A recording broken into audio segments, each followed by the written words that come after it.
Boa noite. Boa noite. Sejam bem-vindos ao VET Notícias. Hoje vamos falar sobre as plantas domésticas tóxicas, a doença do carrapato, bovinocultura leiteira no Cerrado Mineiro e outros temas. Acompanhe com a gente.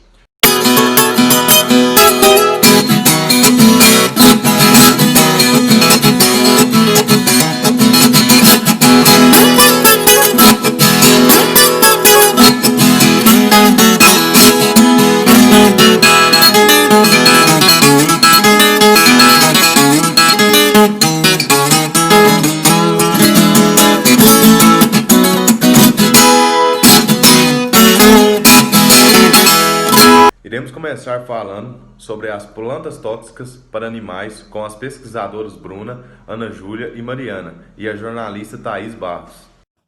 Muitas pessoas que possuem um animal de estimação às vezes se esquecem quando levam para dentro de casa que algumas plantas podem ser venenosas para eles. Vou mostrar algumas para vocês. A babosa, também conhecida como aloe vera, tem muitas propriedades hidratantes, mas para os pets ela causa bastante problema, como salivação excessiva, irritação de mucosas, vômitos e diarreias. O antúrio é muito utilizado em paisagismo, só que essa planta, todas as partes podem ser tóxicas para os animais. Os principais sintomas são edemas na glote e na língua, salivação excessiva, náusea e vômito. A samambaia, mesmo as folhas secas, são muito tóxicas para os cães. Os sintomas são febre, diarreia com sangue e suor com sangue. A avenca é muito utilizada pelas pessoas para espantar mal-olhado. Essa é uma crença popular. Ela, no geral, não ocasiona intoxicação aos cães nem aos gatos, mas pode, em um futuro, ocasionar câncer. O Comigo Ninguém Pode é muito utilizado pelas pessoas porque dizem que traz proteção para casa. Só que todas as partes da planta são tóxicas para os animais, em que podem ter coceiras, irritação das mucosas, vômitos e náuseas. Não só dentro de casa os animais estão sujeitos à intoxicação. Os rebanhos de gado também sofrem muito com as plantas tóxicas. Uma das que mais mata bovinos no Brasil é o cafezinho, que causa dispneia, movimentos de pedalagem e a morte do gado. O cipó preto é uma planta encontrada em toda a região sudeste e sendo consumida pelos animais, principalmente no período de seca. Os principais sintomas são emagrecimento progressivo e aborto. A árvore de barbatimão é muito encontrada na região de São Paulo, Minas e Goiás. As favas, quando os animais se alimentam dela, ocasionam apatia, anorexia, sonolência e hipotermia. Se você notar qualquer um desses sintomas e ver que seu animalzinho comeu a planta, leve correndo ao veterinário e, de preferência, saiba o nome da planta para que o veterinário possa indicar o tratamento adequado.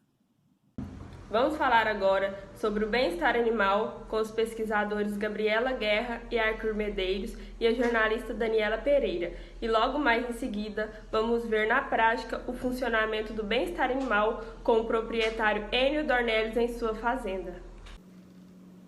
Bom, hoje eu vou falar sobre o bem-estar animal. O que é?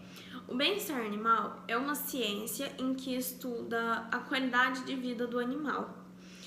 E dentro dessa qualidade de vida, existem 5 liberdades que sempre devem ser seguidas, que é o animal ser livre de fome e sede, ele ser livre de medo e estresse, ele ser livre de qualquer desconforto, ser livre de dores e doenças e ser livre para expressar o seu comportamento natural.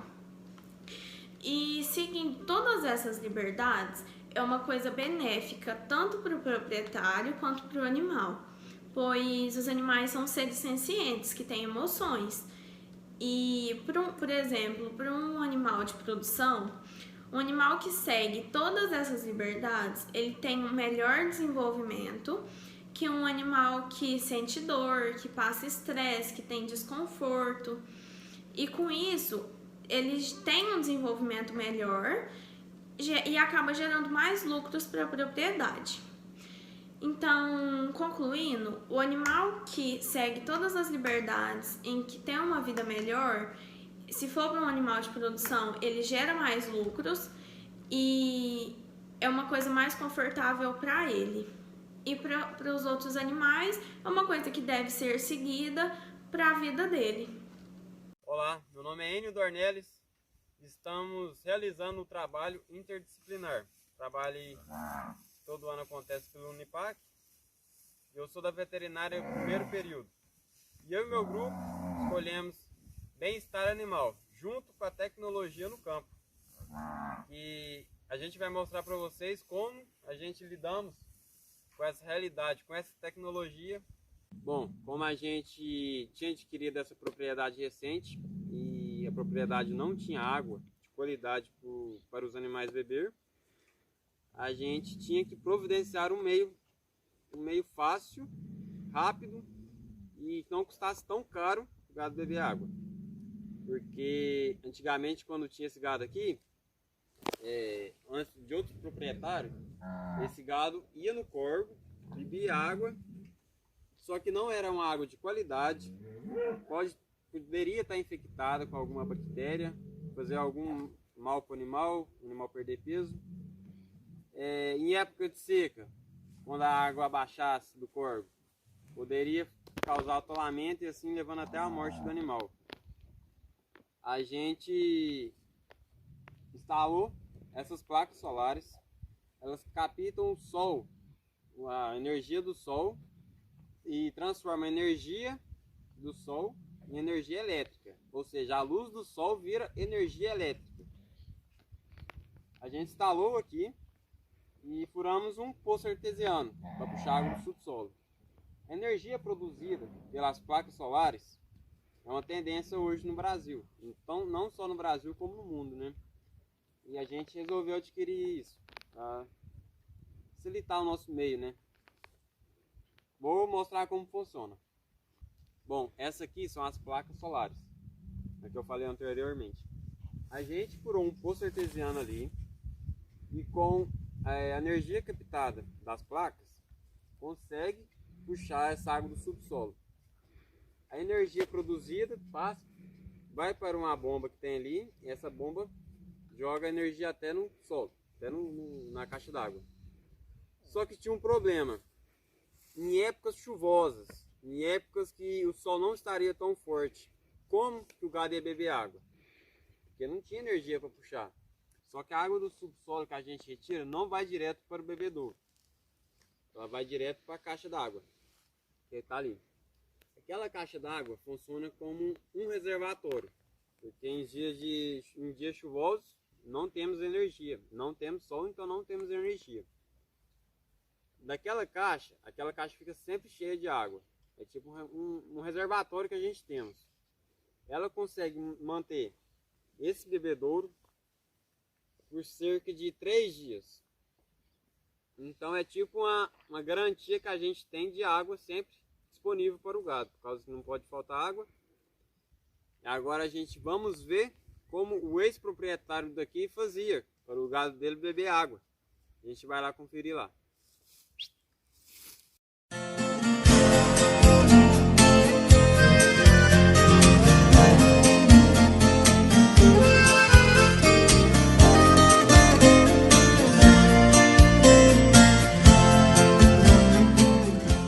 Bom, chegamos aqui no local onde eu tinha falado que o ex-proprietário da fazenda utilizava para o gado beber água. E a gente pode ver aqui, ó, muito barro, a água não é de qualidade. E assim que chegam os animais para beber água, vira uma barrela isso aqui, é um barro. E a gente pode notar, tem água aqui. Só que tem água porque é um mês chuvoso, está chovendo ainda. Só que em épocas de seca, onde a quantidade de chuva é menor, essa água que não tem.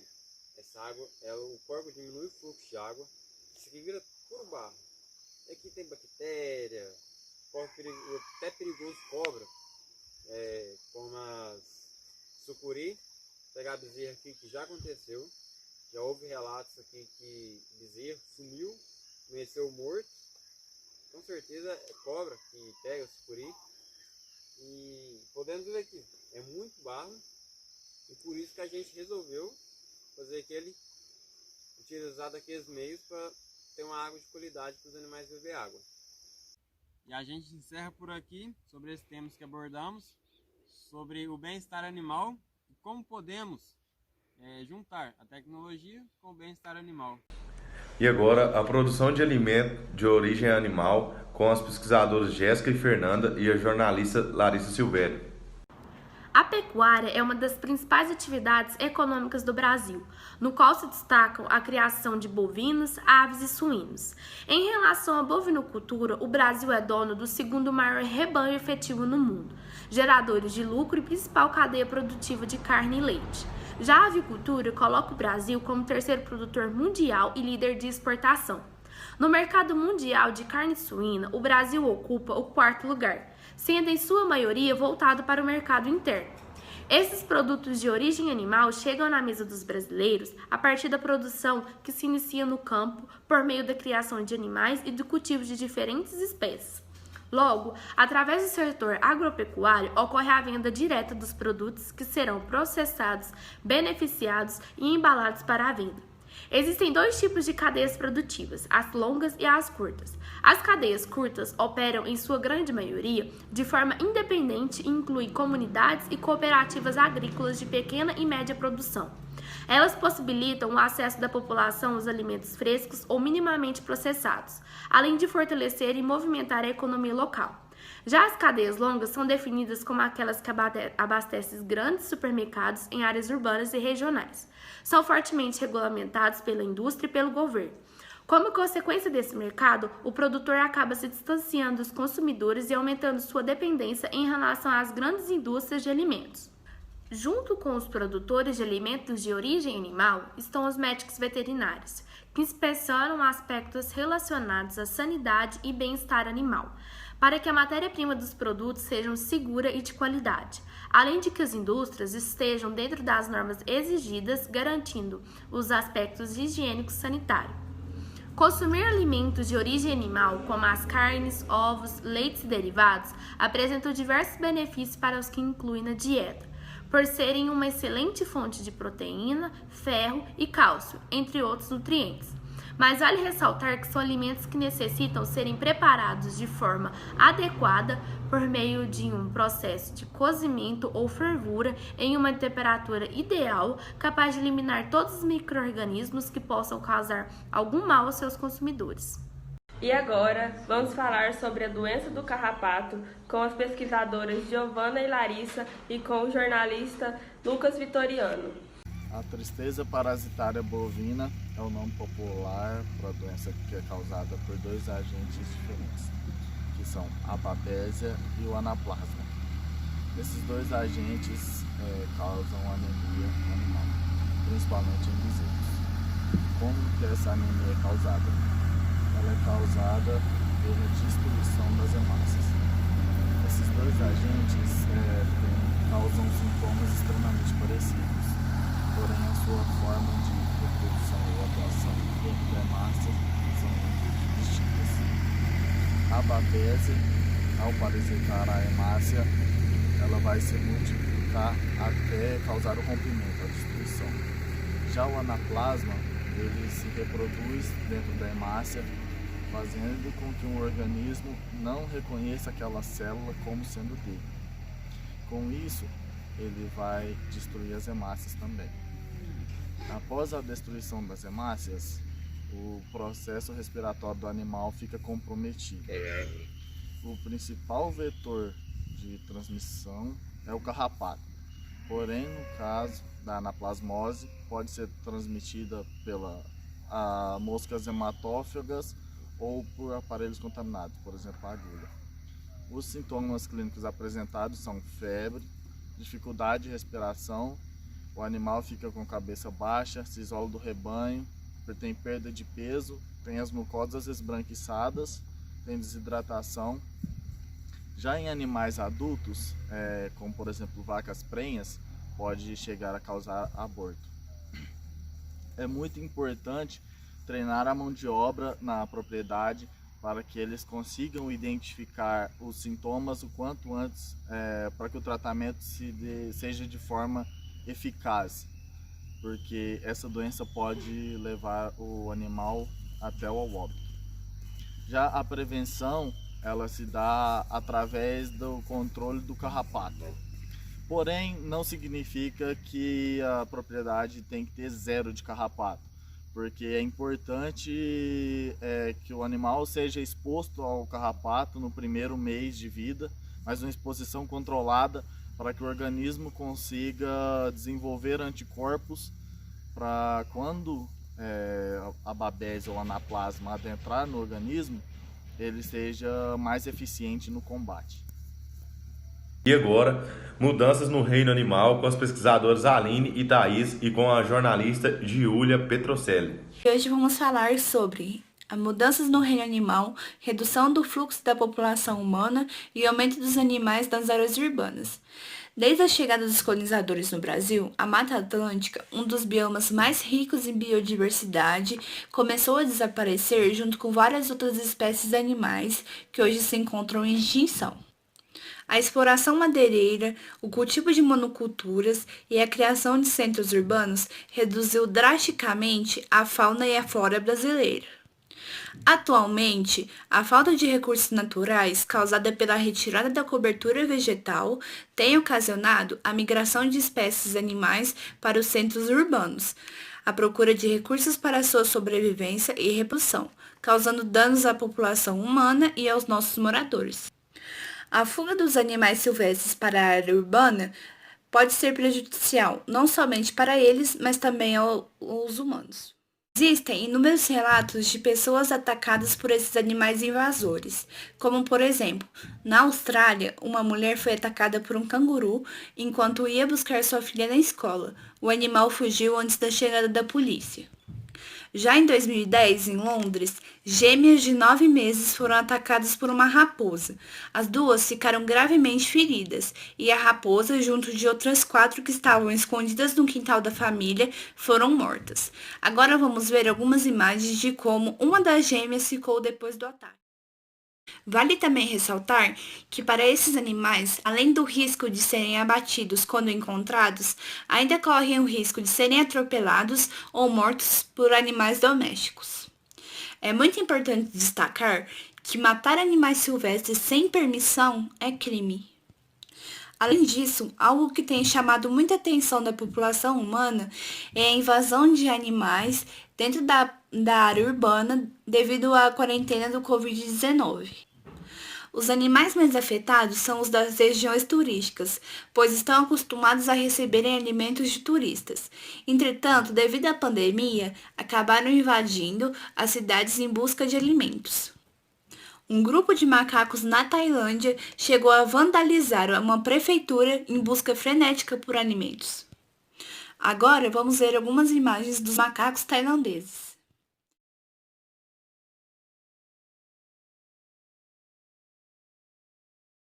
Que a diminuição da poluição e do trânsito marítimo proporcionou à população de Veneza a visita de cisnes e peixes no canal.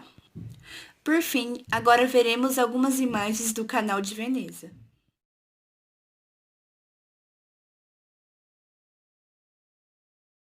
Ficamos por aqui e agora voltaremos ao estúdio com a Fran e o João. E agora vamos falar sobre o profissional médico veterinário com os pesquisadores Rayane Souza e Davi Pereira e com a jornalista Bianca Júlia Nicodemos. A medicina veterinária é a nobre carreira de cuidar pela saúde e o bem-estar animal. O profissional veterinário é motivado pelo amor, mas só o amor não basta. É necessário esforço e dedicação, estudo diário, agilidade e prudência ao se responsabilizar por uma vida. Ainda mais que o paciente não tão convencional do médico veterinário não vai poder simplesmente lhe falar os sintomas. Seja pelos serviços prestados à população, com o cuidado de animais, com a produção de alimentos saudáveis, com a preservação da saúde pública ou as atividades voltadas para a sustentabilidade ambiental, o médico veterinário é de extrema importância no desenvolvimento social e econômico de um país. No Brasil, são 50 anos de profissão regulamentada, tendo papel fundamental na agropecuária, a maior atividade econômica do país. Porém, o que não se enxerga é que a profissão abrange mais de 80 áreas de atuação diferentes, podendo desempenhar um papel até na perícia criminal. Em 2011, o profissional veterinário foi inserido na saúde pública, sendo responsável pelas ações da vigilância sanitária, vigilância epidemiológica e ambiental, tratando do controle de zoonoses e da criação de vacinas animais. Atualmente, na luta contra o coronavírus, o profissional médico veterinário se provou indispensável e sua participação foi pontuada pelo presidente do Conselho Federal de Medicina Veterinária, Francisco Cavalcante, que disse: pela capacitação nos cuidados da saúde animal, humana e do meio ambiente, além de vasto conhecimento sanitário, os profissionais se colocam à disposição para ajudar o país a superar essa pandemia. Agora, bovinocultura no Cerrado Mineiro, com os pesquisadores João Luiz e Francislane e o jornalista Igor Miranda. Hoje, em Minas, devido ao avanço da tecnologia, ela é a maior produtora de leite e gado de corte do país. Uma das principais regiões para que esse crescimento fosse acontecendo era o Cerrado, que era pouco explorado na década de 60, que estimava aproximadamente 15 milhões de cabeças de gado. O gado mais criado naquela época era o gado gir, por ser um gado mais rústico, fácil manejo e adaptava mais com o clima. O gado Nelore naquela época era pouco conhecido, e o gado de leite mais vinculado era o holandês. Com as técnicas e grande ajuda da tecnologia, o melhoramento do solo veio surgindo com o ajuste das empresas lácteas na década de 70. E com isso, o cerrado começou a ser tratado, com a aplicação de grãos, braquiária, melhorando condições que o gado Nelore pudesse produzir mais carne. Nos anos 80 e 90, foi surgindo mais melhoramento no solo, que partiram também para as áreas de lavoura, que assim foi surgindo os grandes confinamentos. Ao longo dos anos, a pecuária mineira se manteve estável e até hoje. Com a ajuda das lavouras, as terras podem ser renovadas, mantendo o nível de produção por muito e muito mais tempo, atendendo tanto o mercado leiteiro e tanto o mercado de corte. Na produção leiteira, são 5 milhões de vacas ordenhadas por ano. A produção chega a 1,5 milhões de litros por vaca. Além disso, temos a evolução e a inserção de 5 milhões de crias, sendo 4 milhões para o abate, fortalecendo o mercado da carne. A principal característica desse rebanho em Minas Gerais é a dupla aptidão, leite e corte.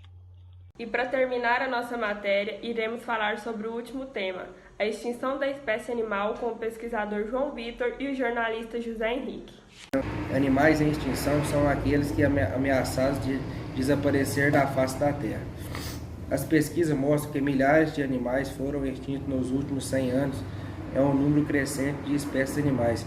Ocorrem o risco de serem extintos como a onça-pintada é uma delas. O maior felino das Américas está na lista das espécies ameaçadas de extinção na categoria vulnerável. Esta é uma espécie que pode ser encontrada em diferentes habitats brasileiros, porém é considerada símbolo do Pantanal. Atualmente, estima-se que em sua população não ultrapassa os 10 mil indivíduos.